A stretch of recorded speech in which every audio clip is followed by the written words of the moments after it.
Hello everyone, welcome to our Let's Play series of Pillars of Eternity 2. This is Colonel RPG as usual, and I'm very happy that you're chose to join me today amidst a great commotion. There's just things going on. We're talking to Anikaza and to the Admiral of the Rawatayan fleet and to the head of the Valiant Trading Company or something. It's complicated. And now Captain Eldis has arrived. A confident voice booms from the open door. Well, what have we here, she said last episode. This episode, she continues.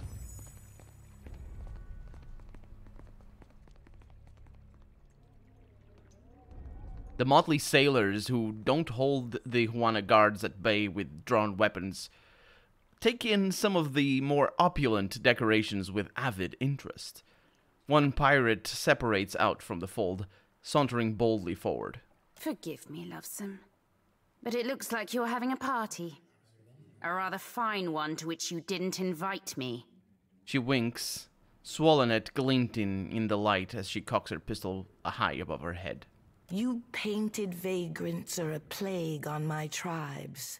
Why should I not hang you from the walls of my garden? Anikaza grips the handrests of her throne as if ready to vault up and attack. You should be asking yourself how they got in here in the first place. She glowers in the direction of the throne. Oh, I do love when they squabble. But I'm here for neither pleasantries nor entertainment. We've bigger fish to fry. Or should I say gods? Don't say fish to fry. Takeo is right there.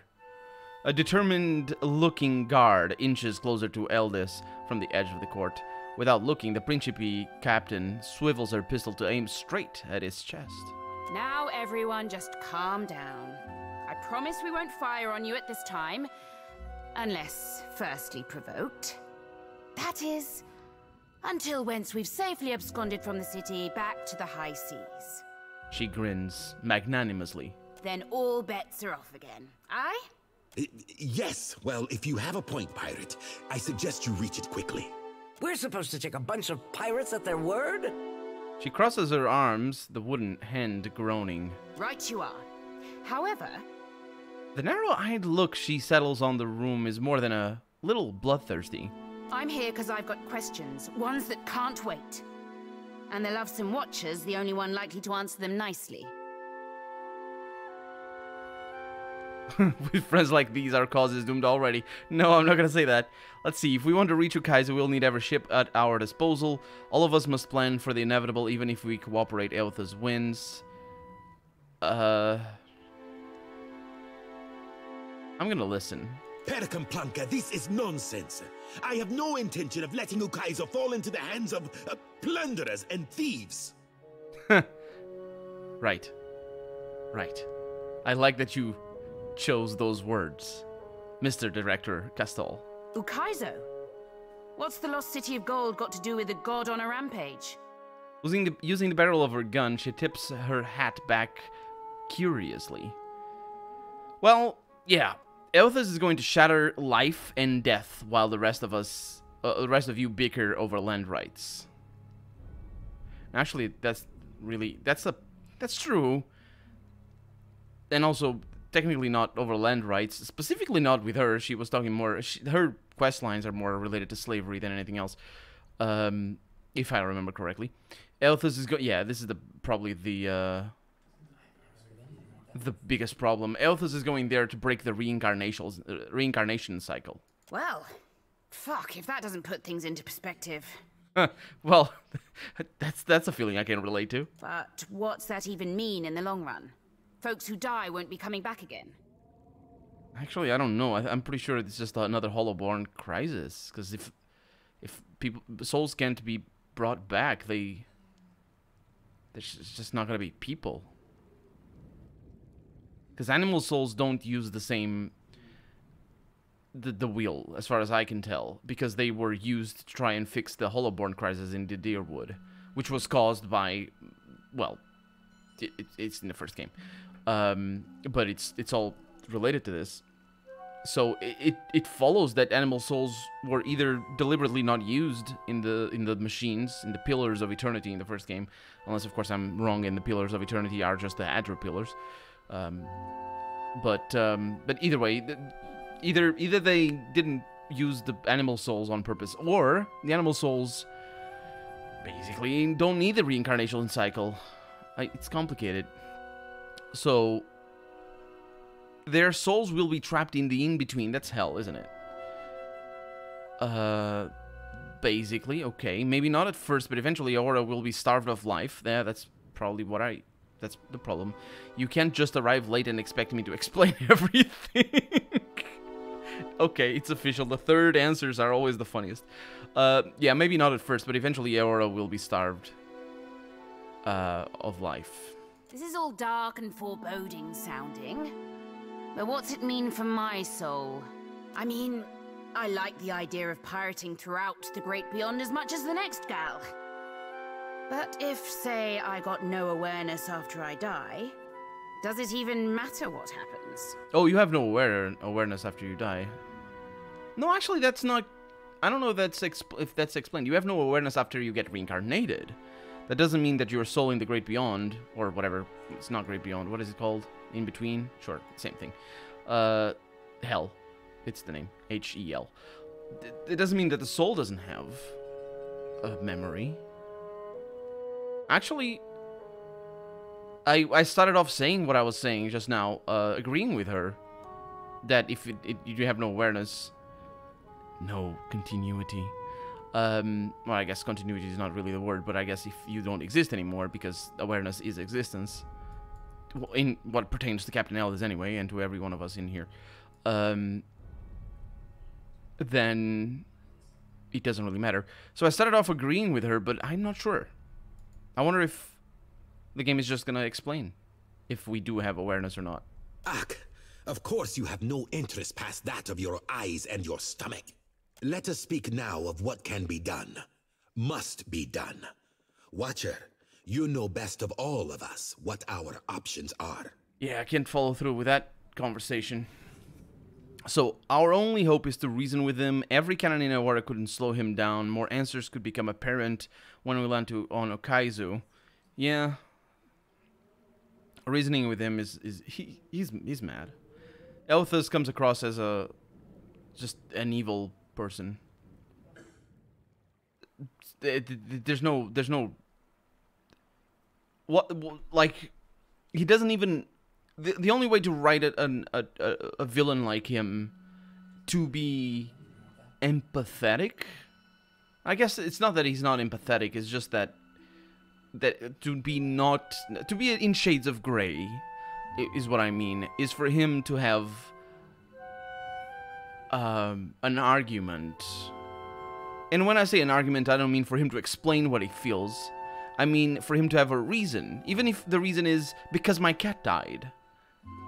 But his reason is nowhere. He didn't actually explain why he wants to destroy everything. He specifically says that we either survive together, we even move forward together. Like, his line is specifically that, and I think maybe that's sticking more in my mind than anything else, because it was a late line in his dialogue. But Elthas specifically says we either die together, or we move forward together. Either option is better than a standstill. That's his quote. I'm paraphrasing, but it's very close to that. And because we can't move forward together, we must die together. Now, maybe those three options, the standstill, the moving forward, or the dying, maybe those three options are going to be the options of the end of the game, either through our outright decisions or through our capabilities, and we are able to achieve either three of them through our own skill and whatnot. But his stance is just like, he's like, oh, we're not moving forward, I'm gonna break everything, screw everything. That's just stupid. It's like, the world is full of nuclear bombs, let's fire all of them because I can't dismantle all the nuclear arsenals around the world. Might as well just blow everything up, right? It's better than this. Who made you judge of that? It goes back to the question of legitimacy that I was talking about. But still, yeah, more answers could become apparent when we land on Okaizu. It's our only hope right now, and certainly of these answers, it's my currently only answer. I should say that there might be more answers. I have disabled the the game, by default, I'm pretty sure the game shows answers that we're not qualified to. It just says we don't meet, like, it requires 15 resolve or 17 perception or stuff like that. But I disabled that, I'm pretty sure. I could check that after the dialogue, but there might be more answers as well, I'm saying. The first game certainly does that, and I'm pretty sure I disabled that even in the first game too. Not on my Twitch playthrough, though, because that was more of a power gaming sort of playthrough. Anyway, yeah, more answers in Ukaizo. The Huana made compacts with the gods on Lost Ukaizo. Anything can happen on the shores of our ancestors. Onekaza nods. It's also interesting that I cannot tell them the obvious thing. The gods are controlling you. The gods are controlling you. Because the gods are controlling me. Maybe... I remember Barath telling me that I shouldn't tell that was something I shouldn't tell. I don't remember what it was, but yeah, anyway. I say it is a place where mortals can reach beyond themselves. Do freely what animancers struggle to dream. We have to act quickly. Defending Ukaizo is the highest priority. A pensive, focused look sharpens the lines in her face. She scratches her cheek with the fingers of her wooden hand. Our ships are fast and well-equipped. We could sail to the edge of Andra's mortar. See if Aethys' passage opens a way through the storms. She narrows her eyes, watching the others. Of course, finding Ukaizo once we're through is another matter. You want to find Ukaizo? With Aethys on his way, I'm an Ukaizo compass. That's so. You just might be able to save us. She scratches her chin, an eager glimmer in her eyes. We speak of collectively sailing for Andra's mortar, but this crown will not support any plan that involves a single outsider ship landing on the shores of Ukaizo. A hush falls across the room as Onekaza makes her proclamation. It is for this moment that the gods test me. Anyone who seeks to cross Andra's mortar will learn that the gates of Ukaizo are the end of compromise with the Huana. We're not here to debate over territory. More to the point. To the gods test and whatever. That's such a... Like, that's bollocks. And it's not bollocks in the traditional way of being bollocks. It's bollocks in the sense that you're fighting against them. By going to Ukaizo... Well, actually, I say we are fighting against them. There's another argument. There's another way that we could say the gods want us to stop Aethys. But then again, these guys are devoted... No, they're not devoted to Aethys. I mean, some of them are. But... Like, there's so many pragmatical ways I could dissuade them. Or try to, anyway. At least give an argument that they wouldn't... This is not a test. I mean, I'm sure they have their own compacts, as she was saying. But anyway, we're not here to debate over territory. Our souls are in jeopardy. I think I'm getting the gist of it now. She rubs the barrel of her gun under her jaw, thoughtfully. Then she crooks you a cunning grin. While these witless princocks go at each other's throats, we Principi will cut through the storms and plunder the City of Gold. Whatever Aethys is seeking in those ruins, we'll find it. And then we'll sell it to the highest bidder. That, or me and mine will have front row seats to the end of the world. If the Huana cannot take back our beginning, then our end fast approaches. The gods will judge us by our devotion to Ukaizo. Yeah, I think it's obvious why that we can't make that argument. The point of this scene is to show them as unreasonable, which they are. Queen Onekaza II is definitely, and we saw that. But Captain Eld is over here, very much in character, just sort of pulling out all the stops. Huh. I wonder where this is going to end. Are you going to guard it as closely as you've guarded your palace today? She shoots a meaningful stare at the pirates. Ukaizo was yours once, and you lost it. Meanwhile, the storms that cover Andra's mortar plague Rauatai too. We will help the Watchers stop Aethys, but we will not leave our country's future in soft hands. We hope the Watcher agrees. And she nods to you. Watcher, there are two kinds of people in the Deadfire. Those who have called it home since time immemorial, and opportunists. Onekaza glares at the assembled dignitaries. Oh, so you're the opportunists, because I've seen your poor people and how you treat them. Oh yeah, so you're definitely on that group. I don't know about the other ones, because I'm very bad at history, you see. But that one I know, so by exclusion of the parts and whatever. With Ukaizo under our control, the Huana would restore order as it has not been seen since the days of our ancestors. I don't know where you read that, but that magazine must have been an old issue or something. She nods slowly, holding her gaze all the while. Ak, order. And the only question is whether it will be the order of ignorance and tradition, or else of conquest. That's true as well, but I don't think he's saying that any of these fits his goals, and I don't think he likes that. Interesting that he wouldn't like order, or at least order, he says, with air quotes. He doesn't actually say it with air quotes. That time over there, it's a direct quote, so he doesn't do it with air quotes. The secrets to be found in Ukaizo could elevate us all beyond the telling. I will not relinquish that dream so easily. With that, Castle turns to stride away, his shoulders set in a rigid line. Without as much, or so much as a final farewell, Eldest tips her head to her armed crew, and the pirates withdraw as swiftly as they arrived. Watcher, I say the time to play at freelancing is at an end. Any of us could get you to Ukaizo, but only one of us will stand by your side.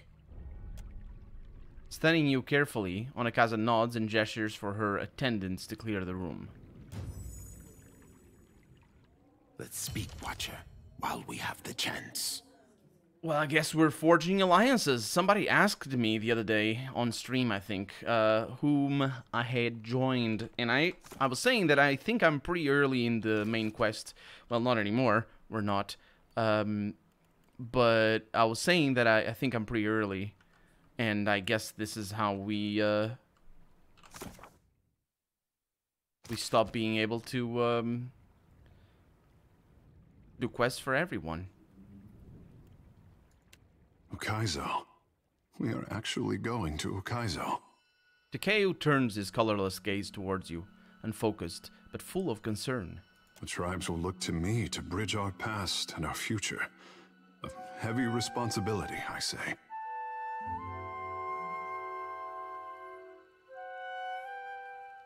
I'm more interested in catching up to Aelthus. Ikera, how refreshing to know your course. One day for me, perhaps. And the praise they showered on Ngati's chosen. Until now, it all seemed an empty gesture. Never a promise that I could fulfill. And I am no one's savior. It is not for an artist to save the tribes, I say. To work miracles. I want the tribes to grow on their own. My people deserve better than the promises of a handsome fish and his goddess mother. Ukaizo will show us the way. The tribes will find themselves again. He touches the spot on his forehead, his gaze focused with a momentary sense of awe. I would discover what our ancestors forgot. The Covenant is more important than ever.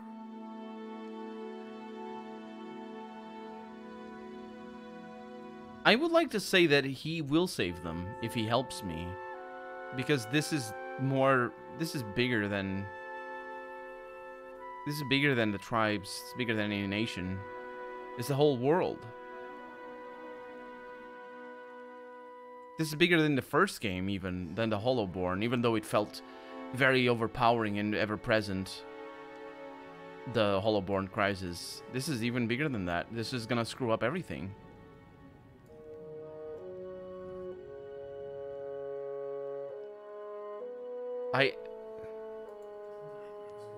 Huh.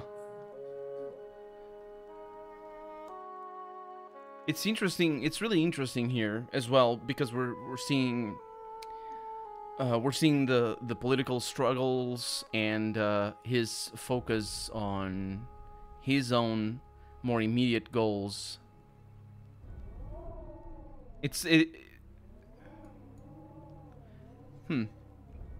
Either way, it's just figuring out what Aelthus is doing is the issue. And everything else sort of doesn't matter. Not that he doesn't because that's the thing. You can't say that he doesn't matter. Of course he does. It's like, oh, I don't care if I don't eat today or if I lose a leg. He doesn't care. It doesn't matter. As long as we figure out what Aelthus is doing and stop him, we're good. But everything must be sacrificed. if we're gonna save the freaking world. But we're not gonna sacrifice things that don't need to be sacrificed. That's the thing. It's very tricky to talk about terms like this. In many ways, it's a parallel to things like what are they called? The White Walkers in Song of Ice and Fire, also known as Game of Thrones. Actually, Song of Ice and Fire is the books. Game of Thrones is the TV series. Or parallel to climate change and climate chaos. It's basically we need to focus on... like, right now, I'm thinking of siding with Rauatai. Even though, objectively speaking, Rauatai is gonna go right up against... Or not right up against, you know, immediately, like, it's gonna go against what he's saying. The tribes growing on their own. Rauatai is gonna ruin that. But the problem is, they're the better choice for our... They're not necessarily the only choice, but they're the readiest and most obvious and better choice to get to Ukaizu and figure out how we can stop Elthas, if we can stop Elthas. So I will have to sacrifice that. I mean, I'm not decided on that yet. We have plenty of dialogue ahead of us, but you know what I mean? It's like we need to sacrifice things. The tribes are unified but vulnerable. Ukaizu could make them strong again. This is more or less what Onekaza was talking about. Learn what you can from Ukaizu, but let the tribes find their own way. The future of the Iwana is in Mataru hands. That would be the priests? Tribal chieftains. Yeah, have faith in that. Ukaizu belongs to all the people of the Deadfire. You have a duty to serve them. Okay, so this option I think is more related to his own goals than anything else. It's not really about the issue. It's about what he feels like is his responsibility. And this sort of comes in the back of the dragon. It's sort of in the same theme. The water dragon that the water shapers had entrapped. So I'm going to say the second one. Learn what you can from Ukaizu, but let the tribes find their own way. I will give it thought. There is time enough for that, at least. He nods, weighing your words with care. Ukaizu should be the discovery of our lifetime. With the trading companies and the Principe ready to descend on each other, I wish the island had kept its secrets a while longer. He lets out a weary sigh. The world around you darkens, and once again you feel an insistent tug for your attention, the pull centering on Takeo's soul. It pains me to see my boy so conflicted. Questions tear at his heart, and the ache reaches me even here. Ondra props her jaw on her fist and regards you coolly. He so longs for his independence. But his people will not relinquish his destiny without a fight. Her lips part with a secret smile. Empires have fallen since I favored the Huana with power and wisdom. How they wield it is their choice. Just see that my boy comes to no harm. Before you have a chance to react, Ondra claps her hands, and your surroundings assert themselves once more. There is much to consider, and little time to decide our course. I fear that we will see the path before us before we are ready to walk it. My thoughts swim in deep waters, Captain. Takeo bites down on his thumb and glances away. The problems of the Deadfire were never simple. Now they have grown too many tentacles by far. Is there still time for us? The captain and the handsome fish? That's such a nice way of putting it. Just on the face of it, and then when you consider that he is the handsome fish, it assumes another meaning. Also, it's interesting that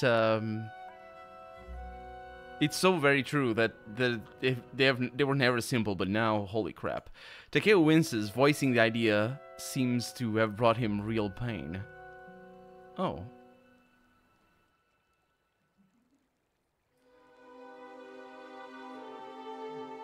What do you... What? Don't throw that line at me.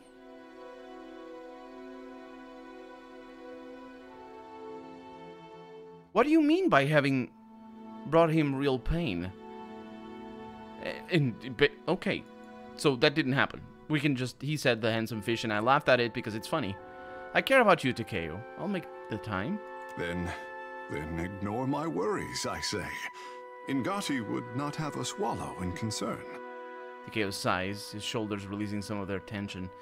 Yeah, that line did happen, my character can't see through it. I think it might have been one of the perception checks or reason or whatever. Considering all that vies for our attention, I wondered if I could indulge you in a diversion. What are you up to, Takeo? I say we are both overworked, poorly rested, and deserving of an evening to ourselves. Arrangements have been made in the Wild Mare. I wondered if you would join me. Arrangements? I'm intrigued. Let's go. Akira, wonderful, I say. To the mare, then. Takeo claps his hands and grins. His line delivery was very much not grinning. Huh. I feel like I should set the record straight. Yes, and so should I, because we're out of time for the day. So for right now, I'm Colonel RPG, and this has been Pillars of Eternity 2. I really hope you've enjoyed it, and if you did, go ahead and leave a comment. Like the video if you want to see the next episode come out sooner rather than later, but above all, thank you so much for watching, and I hope I'll see you next episode. Bye-bye.